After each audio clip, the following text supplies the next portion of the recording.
बहुत बहुत धन्यवाद माननीय संचालक महोदय जी।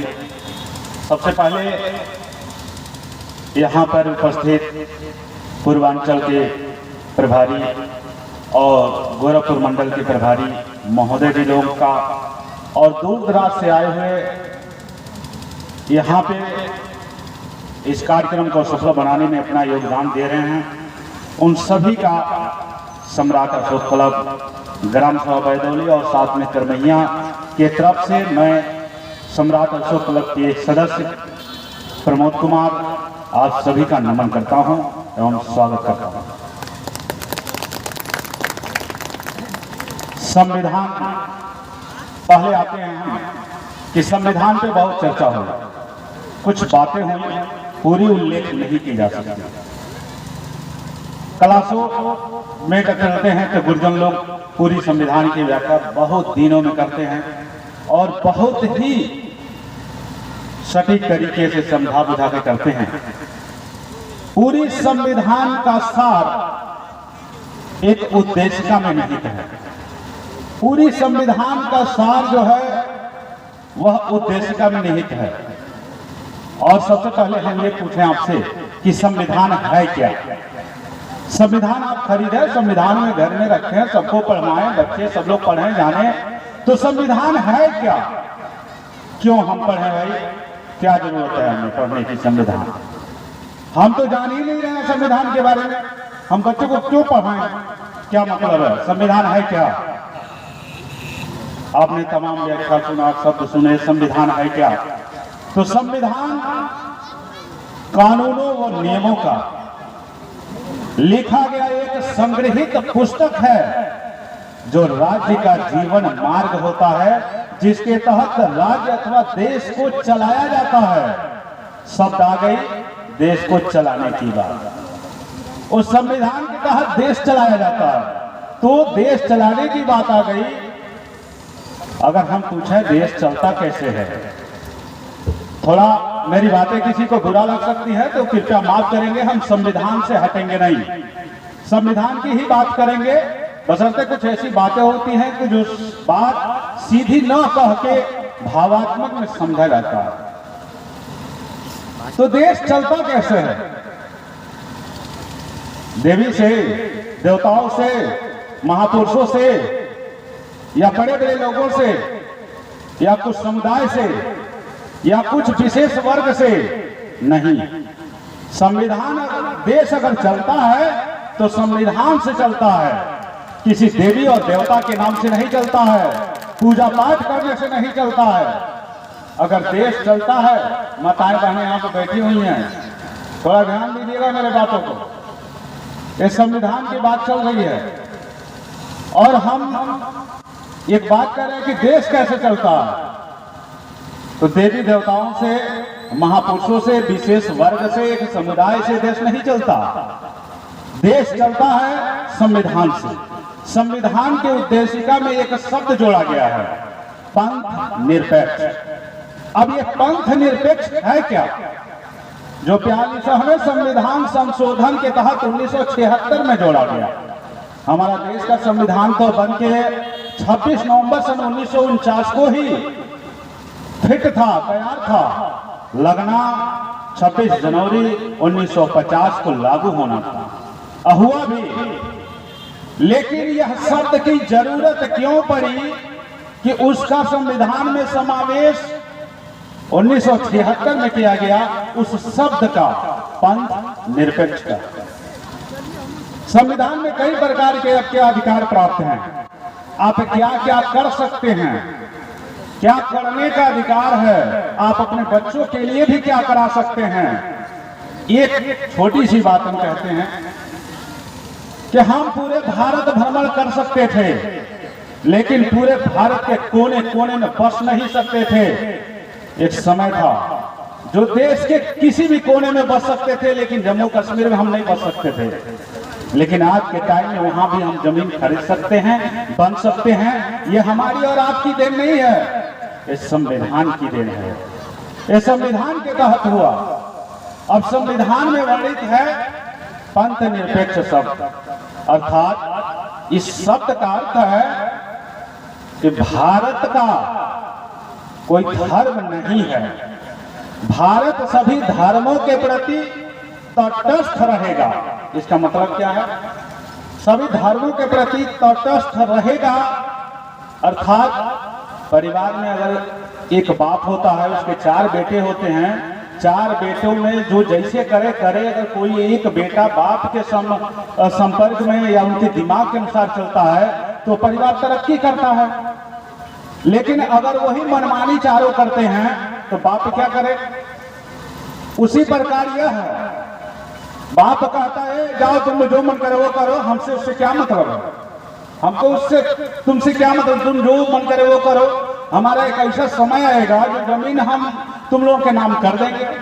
वही पंथ निरपेक्ष है, कहता है ये तुम्हारा काम है, देवी देवता पूजा पाठ तुम्हारी आस्था है, तुम्हारा काम है, तुम करो, लेकिन मेरे नाम पे कोई धर्म नहीं है, मेरा कोई धर्म ही नहीं है। लेकिन मैं सभी धर्मों का सम्मान करता हूं, सभी बेटों का सम्मान करता हूं, सभी लड़कों का सम्मान करता हूं, मैं सभी लड़कों को जमीन लिख दूंगा। संविधान कहता है मैं सभी धर्मों के मानने वाले लोगों का सम्मान करता हूं, भारतवासियों का सम्मान करता हूं, अब चाहे किसी भी धर्म के। चलिए एक बात तो समझ में आ गई कि देश संविधान से चलता है। पंथ निरपेक्ष की बात हम थोड़ा सा हम किए तो उसमें आया धर्म सब। अब धर्म हमारे देश के लिए नहीं है तो कुछ बात आती है, कुछ लोग कहते हैं सब ऊपर वाला करते हैं। बात सही है, नीचे वाला कौन करता है? जो ऊपर पर वाले कुर्सी पर बैठे हैं सब तो वही करते हैं, बाकी नीचे वाले तो सब तबाह हैं, परेशान हैं। सब जो ऊपर वाले कुर्सी पर बैठे हैं वही लोग करते हैं, कहते हैं सब ऊपर वाला करेगा। तो भाई बात सही है, संविधान के तहत वही लोग ऊपर हैं जो ऊंची कुर्सियों पर बैठे हैं, हम उनकी सम्मान करते हैं, वो चाहे जैसे भी कुर्सी पर बैठे हों। लेकिन ऊपर वाले तो हैं, वो संविधान के नजरों में ऊपर वाले हैं, लेकिन आपके नजरों में ऊपर वाला कोई और होगा, सारा वही करता है। कहते हैं आज बदरी लग गई, कैसे लगा भाई?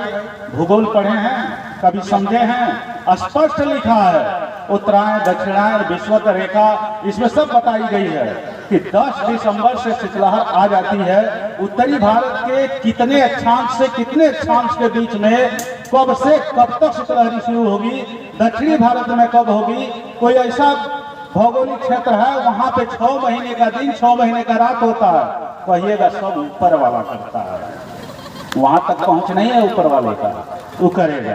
चलिए सब बातें तो मैं व्याख्या नहीं कर सकता, एक शब्द मेरा और है कुछ वाक्य और हैं कि ईश्वर अगर सब कुछ करता है, भगवान सब कुछ करता है, हम भगवान को हम स्पष्ट कहें कि आस्था आपकी है, संविधान की नहीं, तो संविधान नहीं मानता। फिलहाल हमने संविधान पढ़ा है तो हम संविधान की बातों को मानते हैं, तो इसलिए हम भी विश्वास नहीं करते हैं, जो संविधान करता है उसी बातों पर हम भी चलते हैं। क्योंकि पढ़ा लिखा व्यक्ति अगर संविधान का फॉलो नहीं करेगा, उसका अनुयायी नहीं बनेगा, तो फिलहाल तो जो आसाराम थे उनका भी लोग अनुयायी हैं, आज भी हैं, जेल में उठे हैं भी, आज भी उनके अनुयायी हैं, उनके नाम का माला जपते हैं। क्या आतंकवाद जो होते हैं उनके अनुयायी नहीं हैं?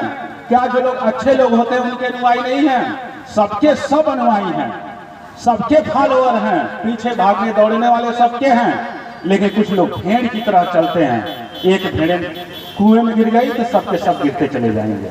यही बात है देश की। आप लोगों ने कहा संविधान पढ़ने की, तो पहले अपने आप को दिमाग मजबूत कीजिए, समाज को पढ़िए, उसके बाद संविधान को पढ़िए, लोगों की बात पढ़िए, उससे हमको सीख मिलेगी। दूसरी चीज, अगर सब ऊपर वाला करता तो आने वाले कोरोना काल में मंदिरों में ताला नहीं लगते, मंदिरों में ताला नहीं लगते, साधुओं लोगों पे दर्शन करने पे बैन नहीं किए जाते। और यह बैन कौन किया? आप सोचें, भगवान पे, ईश्वर पे, अल्लाह पे, चाहे जो भी हो, उन पे बैन किसने किया? मैं वही पंथ निरपेक्ष शब्द पे ही चल रहा हूं, मैं संविधान से भ्रमित नहीं हूं, मैं संविधान से अलग नहीं हूं। लेकिन मैं इस बात को आपसे कहना चाहता हूं कि उस पर बैन किसने किया? तो संविधान ने किया, लॉ एंड ऑर्डर ने किया।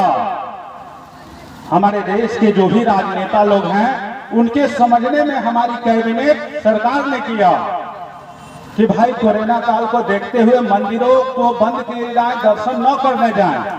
क्यों भाई आप दर्शन करने नहीं जाएंगे? सारा तो वही ऊपर वाले करते हैं लोग। ईश्वर ही सब कुछ करता है, ईश्वर ही आपको सब कुछ करता है। ईश्वर को कैद करने वाले आदमी पुनः क्यों ऐसा काम कर रहे हैं? थोड़ा बात को हमें समझनी चाहिए। परिवार में जो व्यक्ति अच्छा होता है, जिसका लोग बात मानते हैं, जो व्यक्ति दिशा निर्देश देता है, वही परिवार आगे जाता है। हमारे देश के संविधान अच्छा है। अगर जिस परिवार में 2-4 मनवल लड़के हो जाएं और वो समझने वाले न हो तो परिवार को बिखार देते हैं। वही बात देश की है। देश की संविधान एक जिम्मेदार घर के एक जिम्मेदार अभिभावक की तरह है और संभालने का काम करता है हमारा संविधान, और आपको जगाने का काम करता है। एक एक लाइन पढ़िए ना, पंथ निरपेक्ष शब्द को पढ़िए, अभी तो सारा आपको मूल सार मिलेगा स्वतंत्रता का अधिकार में। आप किस किस कारणों में स्वतंत्र हैं? कोरोना काल में समस्या चल रही है, लेकिन शांतिपूर्वक सभा करने का, रैली करने का, शांतिपूर्वक बिना हथियारों के आप कर सकते हैं। विशेष परिस्थितियों में आपको बैन किया जाएगा, वो भी बहुत सुझाव सलाह कैबिनेट जब बैठक होगी और उसमें आधे से अधिक लोग समर्थन देंगे तब जाके उस पे होगा, नहीं तो आपके अधिकार का हनन नहीं किया जाएगा। 6 प्रकार के आपको अधिकार प्राप्त हैं। पहले आपको अपने अधिकार के बारे में जानिए कि हमें कौन कौन से अधिकार प्राप्त हैं। अगर मान लीजिए कुछ ऐसा हो कि आपको पढ़ने के लिए ही न कहा जाए, आप नहीं पढ़ोगे, चलो आप काम करो, लेकिन पढ़ने का अधिकार आपको है। एक अधिकार है सांस्कृतिक एवं शिक्षा का अधिकार। हमें संविधान पढ़ने की बात कही जा रही है।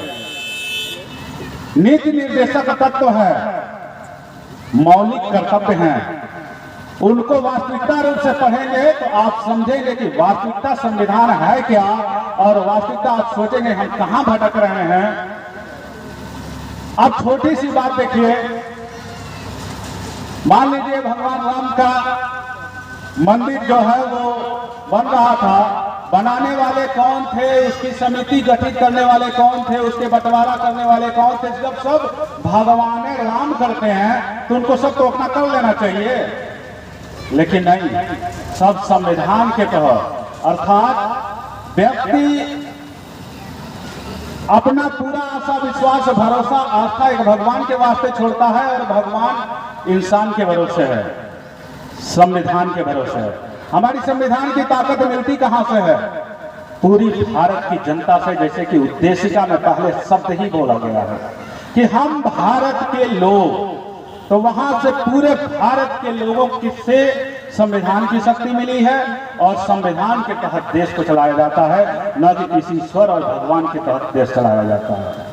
आप भ्रमित न रहें, कुछ सोचे समझें, आप अपने स्वदिमाग का प्रयोग करें और कुछ जरूर आकलन करें कि संविधान है क्या।